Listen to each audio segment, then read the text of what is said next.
9 de la mañana, 6 minutos, y a partir de este momento vamos a hablar con ustedes de lo que aconteció el viernes pasado en Rivera. Esa es una de las preguntas también que tenemos para realizarle a nuestros invitados, el porqué del lugar, a propósito justamente de lo que es la población afrodescendiente en ese departamento, porque allí el viernes se realizó ya lo que es la 6ª edición de Quilombo. Seguramente ustedes lo han sentido mencionar en más de una oportunidad. Se trata de este espacio en el que, bueno, se trata de intercambiar ideas sobre temas de políticas públicas, sobre la población afrodescendiente. Esto se realiza con la coordinación del equipo de la División de Derechos Humanos del Ministerio de Desarrollo Social. Vamos a hablar de las conclusiones, de los avances, también de esto, lo que le mencionábamos, ¿no? La particularidad del departamento de Rivera, con Beatriz Ramírez, que es responsable del Departamento de Descentralización de Derechos Humanos, de la Dirección de Promoción Sociocultural del MIDES,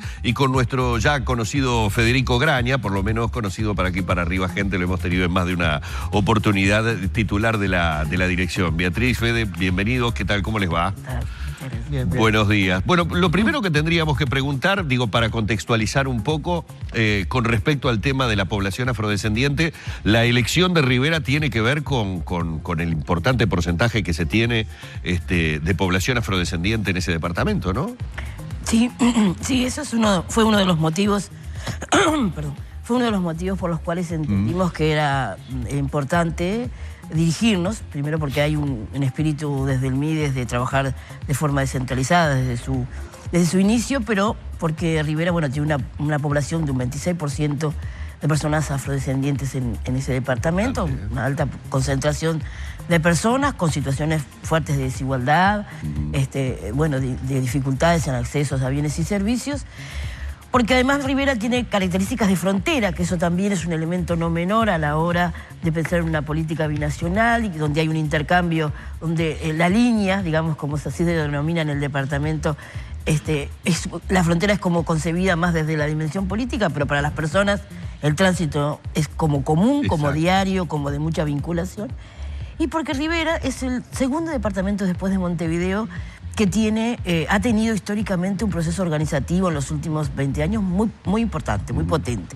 Entonces, bueno, entendíamos que esos 3 factores eran determinantes como para colocar este debate, este análisis, este espacio que nosotros tenemos de proyección y de generar insumos para la política pública. Bueno, con las personas de allí tuvimos una presencia local muy importante, pero también es muy importante desde lo regional, porque también hubo personas de Tacuarembó, personas de Florida, de Salto, actores, decisores de las organizaciones.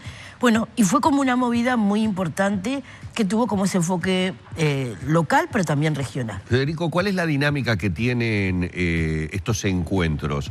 Es decir, ¿hay una planificación, hay temas determinados que se tratan, expositores? ¿Cómo es que se va desarrollando el trabajo? Sí, en realidad incluso fue como más especial, porque terminó siendo una síntesis. Usualmente los 5 anteriores, en realidad, bueno, había obviamente una mesa de autoridades que presentaron el tema y después una mesa de expertos por temáticas.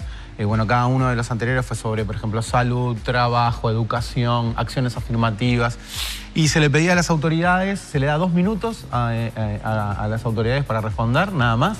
En esos 2 minutos, obviamente, previamente se le envía un documento. Ese documento tiene una cantidad de propuestas o de diagnósticos.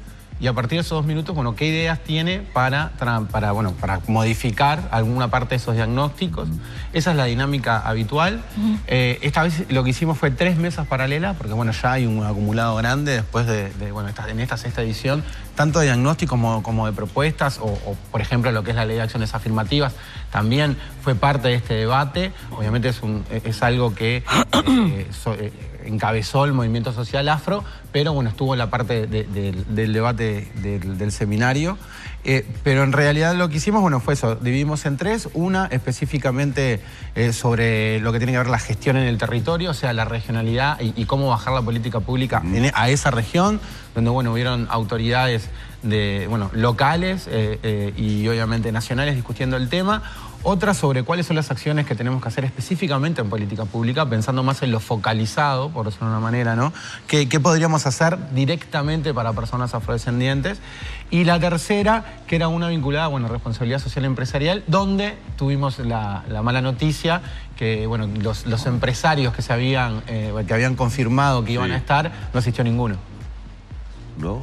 No, y eso son cosas que está bueno decirlas, porque mientras el Estado asistió en todo su espinel, y acá no hay que usar banderías políticas, estuvo el intendente de Rivera, por ejemplo, que es del Partido Colorado. Sí. O sea, mientras todas las expresiones de los estatales pareció, lo privado, que ahí, bueno, iban representantes de free shops y obviamente las asociaciones de comercio, más allá de los free shops. Y bueno, decidieron... Ahora, Federico, ¿esto se refleja o se circunscribe específicamente al evento o también puede ser una foto que hable a nivel general de lo que puede ser el mundo empresarial y la población afrodescendiente en cuanto al intercambio? Vos sabés que en cuanto al intercambio, por ahora podríamos decir que sí. Yo no quiero eso catalogar o etiquetar alguna acción o hacer una denuncia, por decirlo de una manera. Sí. Pero sí, está bueno decirlo porque nosotros la preocupación la tenemos. Por ejemplo, en algunos temas, en otros temas, por hacer un paralelo, ¿no? Mientras, por ejemplo, tenemos una Cámara de Comercios LGBT con una cantidad de gente que trabaja esa franja, sobre todo vinculada al turismo, porque, bueno, existe un producto turístico. Claro, acá también podrían existir productos turísticos vinculados a la temática, pero también esa Cámara tiene un compromiso vinculado a la inclusión laboral, por ejemplo, buscando ingreso al trabajo de personas trans en una serie de proyectos que estamos trabajando en conjunto. En cambio, en este caso no hemos logrado ni siquiera que algunos empresarios o algunas empresarias bueno, empezaran a asistir, por lo menos a ver esa realidad. Donde, por ejemplo, hubo un trabajo que presentaron ahí en el seminario, que capaz que Beatriz puede hablar mejor, bueno, en la Universidad de la República, como ya hay CURE, que es el Centro Universitario Regional, está en Rivera, una muchacha creo que fue, hizo un trabajo sobre bueno, la inclusión laboral de las personas afro, recorriendo toda la calle Sarandí, que es la calle principal de Rivera. No encontró una persona afro en un 26%, ¿no? Una persona afro atendiendo al público en toda la calle Sarandí. Claro, cuando abrió los depósitos, sí. ¿No? Cuando abrió los depósitos de los locales, sí. Y comprobó también la capacitación. Había personas mejores capacitadas, con mayor certificación de capacitación, trabajando en el depósito que atendiendo al público. Pero claro, la diferencia era que una de esas personas era afro y la otra no. Y estamos hablando, reiteremos, de un departamento con un 26%, es decir, uno de cada cuatro riverenses que uno ve es afrodescendiente. Y en otros ámbitos, no solamente el laboral, en la salud, en la educación, que son prácticamente fundamentales, tiene que ver con lo que acaba de decir Federico del tema de la capacitación. También existen ese tipo de problemas, es decir, el acceso es complejo, las oportunidades no son exactamente las mismas. En realidad, las brechas se mantienen en todo el país. Más allá de la proporción, que en este caso de Rivera, que es una proporción alta, las brechas en educación... ¿Está mal que diga el racismo se mantiene en todo el país? Porque, a ver, digo, a veces tenemos... Hay que hablar claramente como debe ser. Claro, tenemos la tendencia a aplicar eufemismos. No lo digo porque lo hayas hecho tú, Beatriz, digo, la grieta, la brecha, las diferencias, el racismo que tenemos en el Uruguay. Claro, el racismo genera desigualdad. Por eso me parece sí que es absolutamente cierto, preciso lo que tú decís. El racismo genera desigualdad. Y esa desigualdad se mide en brechas. Por eso ahí nosotros podemos medir que las diferencias son importantes entre la población afro y la población no afro. Es un proceso que viene desde largo tiempo, pero que aún se sostiene.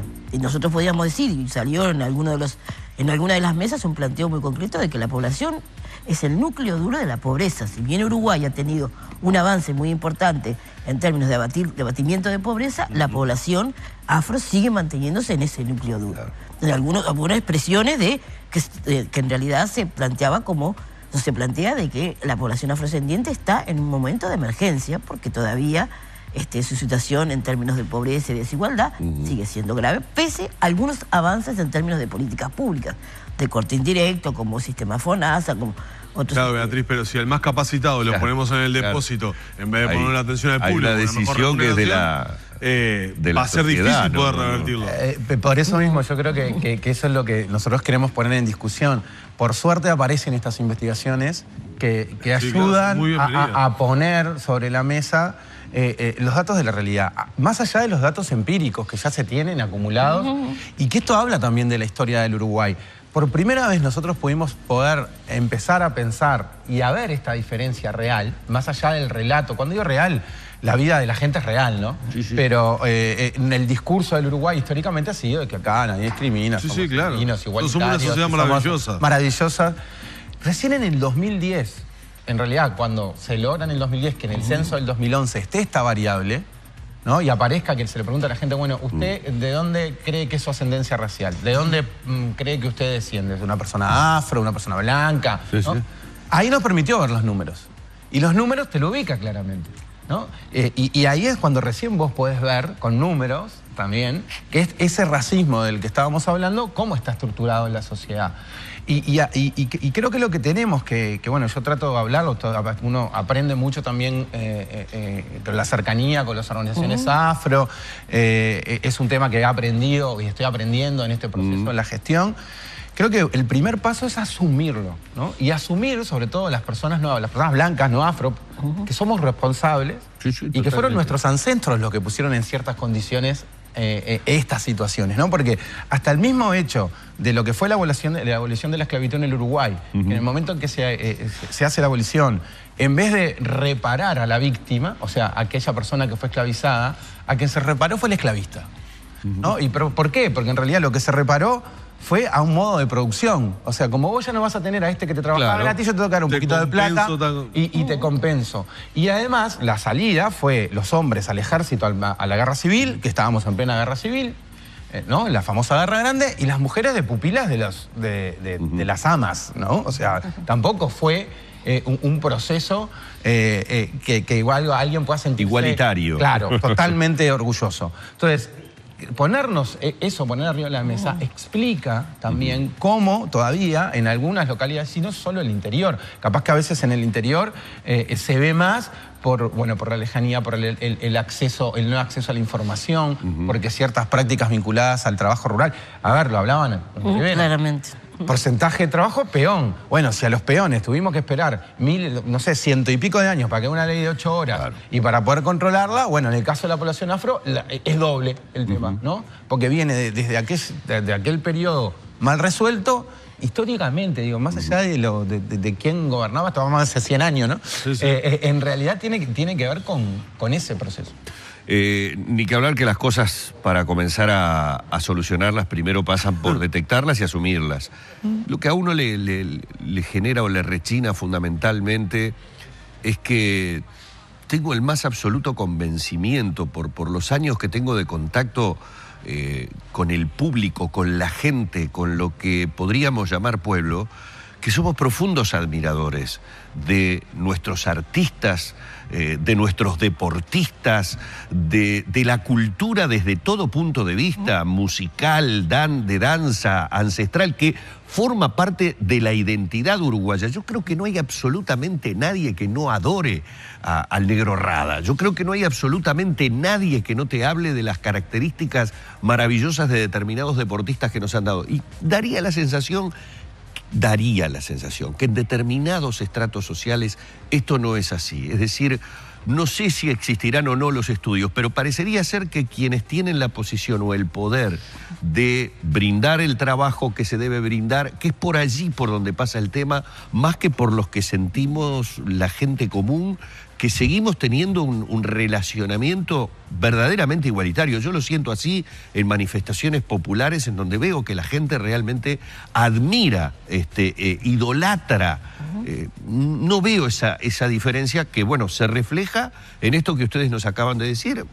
Ha sido parte de lo que fue Quilombo el viernes pasado en Rivera. Por las dudas creo que está bueno, Beatriz. Siempre puede haber un televidente distraído que diga: por qué lo de quilombo, y tiene que ver con una expresión africana que hablaba de aquellos espacios libres. Espacios de libertad. Exacto, espacio de libertad, y no la acepción del lunfardo que se generó en el Río de la Plata, ¿no? Claro, pero además de ser espacios de libertad, porque si nosotros lo llevamos al contexto específico, pero también pensar que en ese espacio la gente se organizaba, claro. La gente producía, tenía una organización social, política, económica, de aquellos que estaban en una situación de desventaja histórica, ¿no? Eran poblaciones afro mayoritariamente, eran poblaciones originarias y eran poblaciones no afro pobres. Entonces, me parece que también eso es un elemento no menor a la hora de pensar, bueno, cómo ha sido el proceso histórico, y en eso que tú decías en términos del imaginario popular y cómo de alguna manera se da esa dualidad de reconocer en términos culturales, en términos deportivos, pero bueno, pero ¿y el resto de la sociedad? ¿Cómo me paro yo frente a una persona que me va a atender en un free shop? Bueno, ¿quién es el que define que esa persona tiene que ir al depósito y no puede atender al público? O el médico que me atiende, o el dentista, o el docente. ¿Cuántas personas afro nosotros vemos en esos lugares? Y eso es racismo estructural. Exactamente. Bueno, ha quedado más que claro. Seguramente tendremos más oportunidades para invitar a Beatriz Ramírez y Federico Graña, a quienes les agradecemos mucho estos minutos en la mañana arriba. A ustedes, gracias. Cerramos por aquí la entrevista.